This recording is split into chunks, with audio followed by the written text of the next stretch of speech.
बच्चों आज मैं क्लास 10th के वीडियो बना रहे हैं। इसमें कुछ फार्मूला है, ध्यान दीजिएगा। मेन आपको फार्मूला याद करना पड़ेगा। अगर फार्मूला याद रहेगा तो मैथ आपसे बनेगा। तो सबसे पहले मैं इस फार्मूला के बारे में जानकारी देता हूँ। देखिए लिखा हुआ है द्विघात बहुपद। तो द्विघात बहुपद का सूत्र होता है x square minus alpha plus beta into x plus alpha into beta. यह फार्मूला आप याद कर लीजिएगा। उसके बाद अल्फा प्लस बीटा यानी कि मूलों का योगफल कहेगा तो माइनस बी बाई है। मूलों का गुणनफल alpha into beta c by है। त्रिघात बहुपद x cube minus alpha plus beta plus gamma x square plus alpha into beta plus beta into gamma plus gamma into alpha x minus alpha beta gamma. जाहिर सी बात है कि द्विघात बहुपद है तो इसमें शून्यांक 2 को होगा अल्फा और बीटा, और इसमें त्रिघात बहुपद है तो शून्यांक कितना होगा 3 अल्फा बीटा गामा। अगर इसको बात किया जाए कि alpha plus beta plus gamma का मान तो माइनस बी बाई ए होगा। Alpha plus beta plus gamma का मान माइनस बी बाई ए।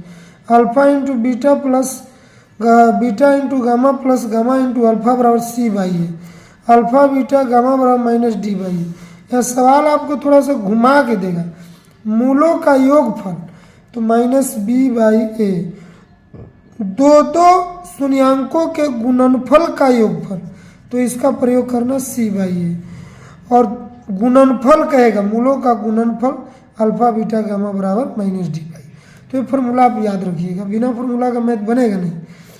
अब देखिए अगर कंडीशन में a1 बटे a2 not equal b1 by b2 है तो ऐसा आदित्य हल होगा, संगत होगा, एक दूसरे को एक बिंदु पर परिच्छेद करती है। केवल एक ही हल होगा इसमें। देखिए इसमें भी संगत है, इसमें भी संगत है, और केवल एक ही असंगत होता है जब एक इक्वल ना रहे तब। ध्यान दीजिए a1 बटे a2 बराबर b1 बटे b2 बराबर c1 बटे c2। अगर तीनों वैल्यू इक्वल रहे तो इसमें अनंत हल होगा, संगत होगा, संपाती होगा, आश्रित होगा। अब देखिए फॉर्मूला को a1 बाई a2 बराबर b1 by b2 not equal c1 by c2। कोई हल नहीं होगा, नो सॉल्यूशन। असंगत होगा, एक दूसरे के समांतर होता है, कोई हल नहीं। देखिए दोनों बात एक ही मैंने 2 बार लिख दिया है। अब देखिए A x square plus B x plus C बराबर 0। बहुपद में 0 नहीं होता है जबकि समीकरण में 0 बराबर में होता है। इसमें भी 2 मूल होगा। ये द्विघात समीकरण का सूत्र है एक्स बराबर माइनस बीटा नहीं b plus minus under root D बटे 2। विवेचक यानी विविध कर कहेगा तो डी निकालेंगे यानी डी बराबर बी स्क्वायर माइनस 4ac। अगर डी के मान 0 से बड़ा रहे तो वास्तविक एवं असमान। अगर डी के मान 0 आ जाए तो वास्तविक एवं असमान। अगर डी के मान माइनस में आए तो वास्तविक मूल नहीं है। इसको आप ध्यान से लिख लीजिएगा, उतार लीजिएगा, काम देगा। एक फार्मूला और हम आपको बताएंगे। यूक्लिड विभाजन के माध्यम से केवल मसा निकाला जाता है। इसका फार्मूला है a बराबर बी क्यू प्लस आर। 0 से बड़ा या बराबर आर हो, फिर आर से बड़ा क्या हो बी हो। ये यूक्लिड एल्गोरिदम है, इसको याद रखिएगा। चलिए बच्चों मैं अब आगे आपको बता। ज्योमेट्री का फॉर्मूला है, नियामक ज्यामिति है। नियामक ज्यामिति में क्या करना है कि आपको ध्यान से देखना है कि किस क्वाड्रेंट में कौन सा होगा। यहाँ से भी ऑब्जेक्टिव अक्सर आता है। देखिए लिखा हुआ है प्लस प्लस प्रथम चतुर्थांश, प्रथम पाद, फर्स्ट क्वाड्रेंट, जो बोलना है बोलिए। इसमें माइनस प्लस होता है, इसमें माइनस माइनस होगा, और चतुर्थ क्वाड्रेंट में आपको प्लस माइनस होगा। ये आपको इस एरिया में प्लस होता है, इधर माइनस होता है। ऊपर में अगर लिखा जाए तो प्लस, और इधर क्या होता है माइनस होता है। ध्यान दीजिएगा कि आपको यहाँ से सवाल अक्सर दिखाई देगा। कैसा सवाल रहता है आपको हम दिखा रहा हूँ। जैसे मान लिया जाए पूछ देगा कि 4, रुक जाइए बच्चों पेन जरा सा मैं देख लेता, 4 6, और पूछेगा कौन सा चतुर्थांश में। 4 6 लिख देगा और बोलेगा कौन चतुर्थांश में। तो दोनों प्लस है, इसको भुज बोलते हैं, इसको कोटि बोलते हैं। पूरा मिलने से नियामक बन जाता है, कोऑर्डिनेट बन जाता है। तो देखिए बच्चों 4 और ये 6 है, दोनों में प्लस है। तो देखिए फर्स्ट क्वाड्रेंट में ही दोनों में प्लस लिखा हुआ है, तो इसको फर्स्ट क्वाड्रेंट बोलेंगे। ठीक है, फर्स्ट चतुर्थांश क्वाड्रेंट है ना, फर्स्ट क्वाड्रेंट। अगर मान लिया जब -6 और 7 दे दिया, तो -6 और 7 है, तो देखिए आपको माइनस और प्लस किस में है, दूसरा में। ये आपको दूसरा क्वाड्रेंट हो गया सेकंड। और दोनों में अगर माइनस दे दिया जाए, यहाँ भुज है, कोटि है, जो पहले रहेगा भुज बाद में कोटि होता है। तो दोनों में माइनस देखिए किस में, तीसरा में है। अगर मान लिया जाए 6 और प्लस 9 सॉरी -9 दे दिया, माइनस, तो यहाँ भुज होता है, कोटि होता है। तो देखिए प्लस माइनस किस क्वाड्रेंट में आता है, चतुर्थ क्वाड्रेंट में आता है ना। ये आपको पहचानने के लिए रहेगा कौन सा क्वाड्रेंट में क्या लिखा जाएगा। आप हमें इस सवाल को लिख लीजिए और कमेंट कीजिएगा कौन सा कमेंट में आना चाहिए, किस क्वाड्रेंट में है आपको बताना पड़ेगा। -6 -8 है, 5 और 6 है, 4 और 7 है। ये 4 क्वेश्चन मैंने आपको दिया और ये देखिएगा किस क्वाड्रेंट में कौन है। जैसे first quadrant, second quadrant, third quadrant, fourth quadrant, यानी प्रथम चतुर्थांश, द्वितीय चतुर्थांश में जो रहेगा आप लिख कर बताइएगा। देखिए यहाँ से आपको सिलेक्ट करना है, मिलाना है कौन सा कमेंट में दिखाना है किस क्वाड्रेंट में क्या है। अब देखिए बच्चों बीच की दूरी के फॉर्मूला है x1 y1 x2 y2 A B बराबर x2 माइनस x1 के whole square plus y2 minus y1 के होल स्क्वायर। मूल बिंदु से देखिए मैथ का भी वीडियो मैं आगे डालूंगा, पहले आपको हम फार्मूला के कुछ वीडियो दिखा रहे हैं, इसको याद कीजिएगा, लिखिएगा। ए भी है, यानी बीच की दूरी निकालना कहेगा जब भी, तो ये इसी फार्मूला का प्रयोग करें। दूसरा में से पहला को घटा देना है। मूल बिंदु का निर्देशांक, मूल बिंदु के कहेगा तो एक्स स्क्वायर प्लस वाई। मूल बिंदु की दूरी निर्देशांक जो भी कहे एक्स स्क्वायर प्लस वाई।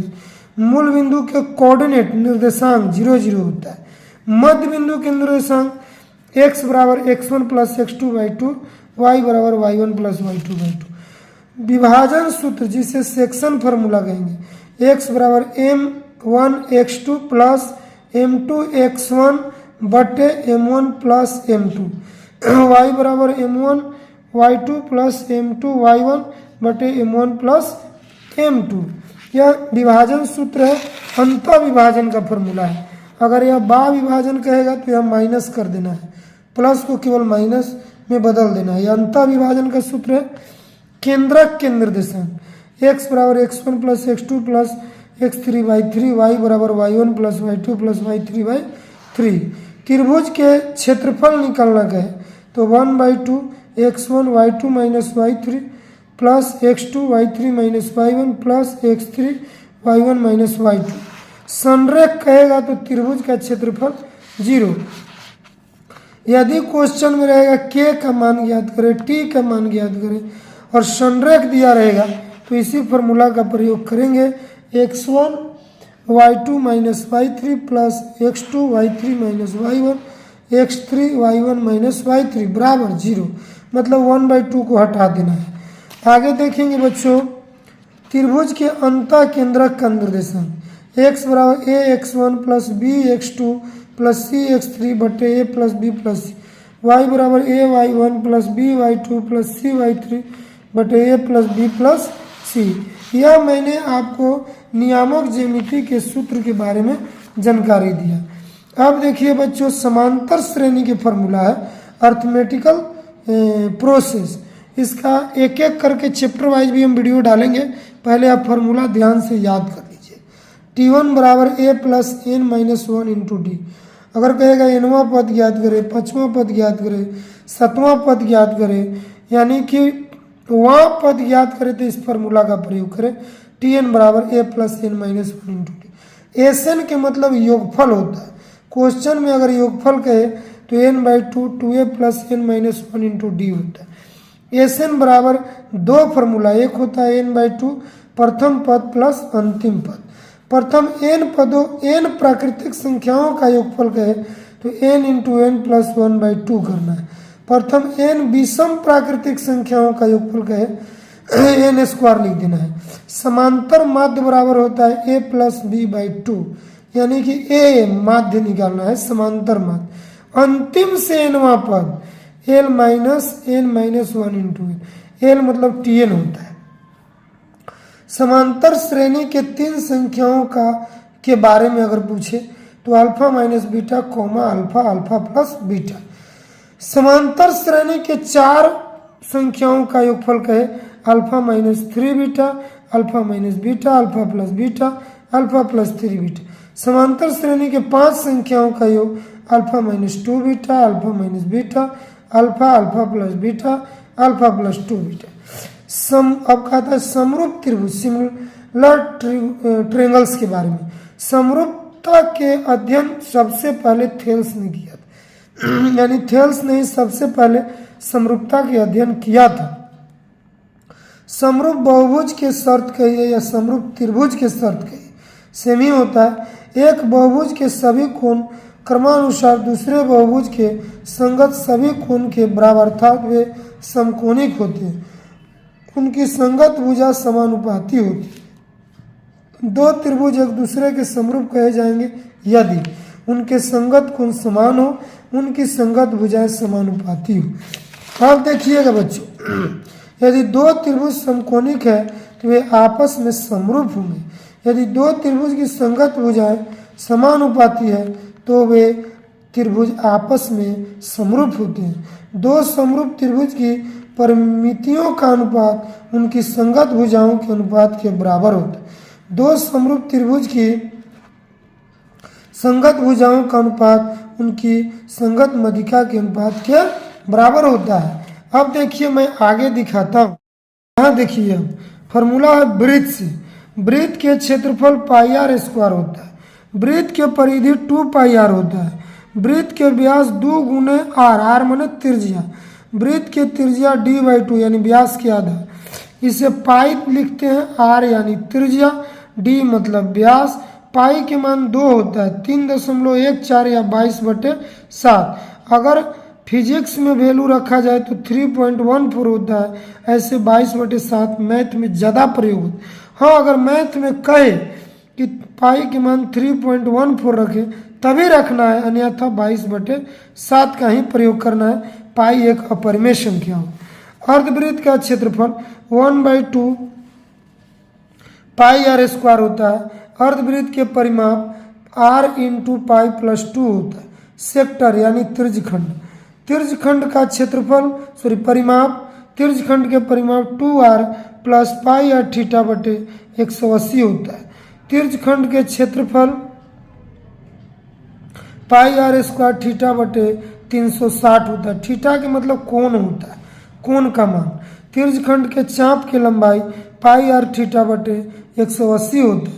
त्रिज्यखंड दीर्घ त्रिज्यखंड का क्षेत्रफल वृत्त के क्षेत्रफल माइनस लघु त्रिज्यखंड का क्षेत्रफल। देखिए बच्चों आगे जानेंगे वृत्तखंड। तो वृत्तखंड को सेगमेंट के नाम से जानते हैं। वृत्तखंड के परिमाप l plus pi r theta बटे 180 होता है। वृत्तखंड का क्षेत्रफल r square into pi theta बटे 360 माइनस 1/2 साइन थीटा होता है। दीर्घ वृत्तखंड का क्षेत्रफल बराबर वृत्त के क्षेत्रफल माइनस लघु वृत्तखंड का क्षेत्रफल। वलय का क्षेत्रफल पाई इंटू बड़ा आर स्क्वायर माइनस छोटा आर स्क्वायर। मिनट की सुई द्वारा घड़ी के केंद्र पर 1 मिनट में बनाए गए कोण 6 डिग्री है। घंटे की सुई द्वारा घड़ी के केंद्र पर 1 घंटे में बनाया गया कोण 30 डिग्री है। अगर मैथ में चक्रों की संख्या पूछे तो दूरी बटे परिधि फॉर्मूला का प्रयोग करें। पाई एक यूनानी अक्षर है जो अपरिमेय संख्या है। आर्यभट्ट के अनुसार पाई का मान 3.14 या 22/7 होता है। देखिए जरा सा यहाँ भी ध्यान दीजिए। देखिए यहाँ जो पिक्चर दिख रहा है आपको, ये पिक्चर में आपको यहाँ जो है लघु त्रिज्यखंड है और यहाँ बाहर जो दिख रहा है ये दीर्घ त्रिज्यखंड है। यानी इसको तिर्ज खंड बोलेंगे क्योंकि त्रिज्या से बना है। और ये वृत्त खंड है, यहाँ देखिए चाप से बना है, जो चाप से बनेगा उसको हम देखिए गोला के बारे में बता रहे हैं। तो देखिए बच्चों, गोला एक ठोस आकृति है जो किसी वृत्त के व्यास के चारों ओर घुमाने पर बनाया जाता है। वृत्त के केंद्र ही गोला का केंद्र होता है, जैसे क्रिकेट का बॉल, फुटबॉल, कंचे की गोली। आपको इसमें ज़्यादा नहीं रीडिंग दे देना है, इसका एग्जाम्पल लिख लीजिएगा। गोला का एग्जाम्पल क्रिकेट का बॉल, फुटबॉल और कंचे की गोली। गोले में 4 वृत्त होते हैं। गोले के संपूर्ण पृष्ठ के क्षेत्रफल आपको 4 पाई आर स्क्वायर होता है। यहाँ फॉर्मूला है, गोला के संपूर्ण पृष्ठ का क्षेत्रफल 4 पाई आर। गोला के आयतन 4/3 पाई आर क्यूब। गोले के संपूर्ण पृष्ठ का क्षेत्रफल 4 पाई आर स्क्वायर है। गोले के आयतन 4/3 पाई आर क्यूब। केवल फॉर्मूला आप लोग लिखिएगा। इसके बाद मैं अगला वीडियो में इसके विशेष जानकारी दूंगा। देखिए बच्चों, अब है वक्र पृष्ठ के क्षेत्रफल किसका? अर्धगोला का। ये अर्धगोला को हेमीस्फीयर कहते हैं, अर्धगोला। तो वक्र पृष्ठ का क्षेत्रफल 2 पाई आर स्क्वायर। अर्धगोला के संपूर्ण पृष्ठ के क्षेत्रफल 3 पाई आर स्क्वायर। अर्धगोला के आयतन 2/3 पाई आर स्क्वायर। क्यू होता है, क्यू 2/3 पाई आर। गोलाकार छिलके का आयतन 4/3 पाई बड़ा आर क्यू माइनस छोटा आर क्यू। कटोरे में प्रयुक्त धातु का आयतन 2/3 पाई बड़ा आर क्यू माइनस छोटा आर क्यू। घनाभ का आयतन एल गुने बी गुने एच। घनाभ का विकर्ण √L² + B² + H square. L मने लंबाई, बी मने चौड़ाई, एच मने ऊंचाई। घनाभ के कुल पृष्ठ के क्षेत्रफल 2 इंटू का होगा, देखिए LB + BH + H। घनाभ के वक्र पृष्ठ के क्षेत्रफल 2 इंटू L + B गुने H। चारों दीवारों का क्षेत्रफल 2 इंटू L + B गुने H। लंबी से लंबी छड़ की लंबाई कहेगा तो √L² + B² + H स्क्वायर का। देखिए बच्चों, ये लंब वृत्तीय शंकु है। जब एक समकोण त्रिभुज को समकोण बनाने वाली किसी भुजा के परितः घुमाया जाता है तो उससे बनी हुई ठोस आकृति को लंब वृत्तीय शंकु कहते हैं। लंब वृत्तीय शंकु को संक्षेप में शंकु लिखते हैं, जैसे आइसक्रीम तेल मापने के कीप या फिर तुर्की नुमा टोपी भी शंकु का एग्जाम्पल है। एल को तिरछी ऊंचाई, एच को ऊंचाई, आर को त्रिज्या। L² बराबर H² + R²। अगर एल के फॉर्मूला तिरछी ऊंचाई निकलना हो तो √H² + R² लिखेंगे। अगर H निकलना हो, ऊंचाई अलग होता है, तिरछी ऊंचाई अलग होता है, √L² - R²। R निकलना हो तो √L² - H²। देखिए L में जोड़ देना है, H और R में घटा देना। शंकु के आधार वृत्ताकार होता है। शंकु के आधार का क्षेत्रफल पाई आर स्क्वायर। शंकु के आधार की परिधि 2 पाई आर है। शंकु के वक्र पृष्ठ के क्षेत्रफल पाई आर एल।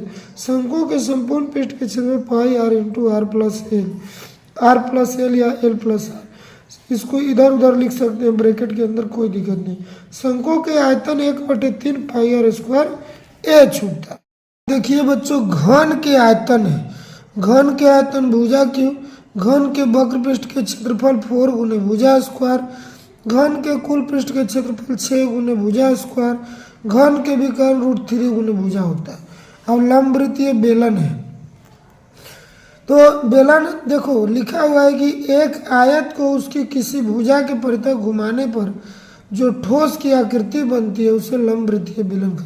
यहाँ ध्यान दीजिएगा कि यह डिफिनेशन है इसका बेलन का। बेलन के जो एग्जाम्पल की बात किया जाए तो तार होता है, सिलेंडर होता है, ये सब बेलन का एग्जाम्पल है। सिलेंडर है, तार है, रोड रोलर है ना। पेन भी बेलन का एग्जाम्पल होगा। बेलन के सतह के जो होता है वृत्त के बना होता है। बेलन के सतह, बेलन का पिक्चर है, देखिए वृत्ताकार होता है। बेलन के वक्र पृष्ठ के क्षेत्रफल 2 पाई आर इंटू एच होता है। बेलन के संपूर्ण पृष्ठ के क्षेत्रफल 2 pi r into r plus h होता है। बेलन के आयतन पाई आर स्क्वायर एच होता है, यानी वृत्त के क्षेत्रफल में एच लगा देना है, बेलन के आयतन। देखिए बच्चों, त्रिकोणमितीय अनुपात है। त्रिकोणमितीय अनुपात के बारे में बता रहे हैं। ट्रिगोमेट्री जिसे ट्रिग्नोन प्लस मेट्रोन है। ट्रिग्नोन माने त्रिभुज, मेट्रोन माने माप होता है। ट्रिगोमेट्री का अर्थ है त्रिभुज के मापन का विज्ञान। त्रिभुज समकोण त्रिभुज का अध्ययन होता है इसमें त्रिकोणमिति में। त्रिकोणमिति गणित की वह शाखा है जिसमें त्रिभुज की भुजाओं कोणों की मापों तथा उससे संबंधित प्रश्नों का अध्ययन किया जाता है। इसमें समकोण त्रिभुज के कोण और उसकी भुजा को मापा जाता है। ज्यामिति को 0 डिग्री से 360 डिग्री तक होते हैं तथा यह धनात्मक होता है, परंतु त्रिकोणमिति के कोण त्रिभुज के कोण से थोड़ा सा भिन्न होता है। त्रिकोणमिति में दो किरणों में से एक ही स्थिर मानकर दूसरे किरण को बाएं या दाएं तरफ से घुमाने पर जो कोण बनता है उसे त्रिकोणमितीय कोण कहते हैं।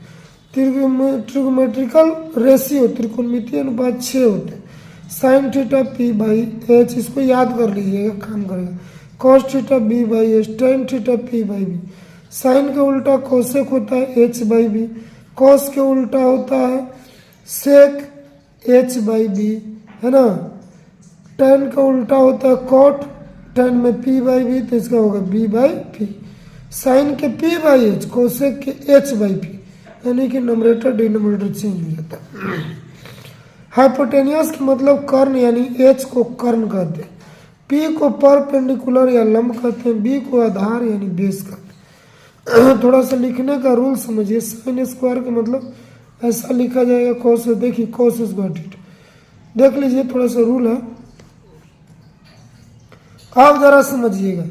कर्ण स्क्वायर बराबर लंब स्क्वायर प्लस आधार है, कर्ण इधर आके स्क्वायर रूट बन जाएगा लंब स्क्वायर प्लस आधार। एच माने कर्ण, पी माने लंब और बी माने आधार होता है। पी बराबर निकलना है तो h square minus b square, b बराबर निकलना है तो h square minus p square होता है। पाई के मतलब 180 डिग्री होता है, 1 डिग्री में पाई बाई 180 रेडियन होता है, यानी ये रेडियन में जहाँ पाई लग जाएगा उसको रेडियन बोलना।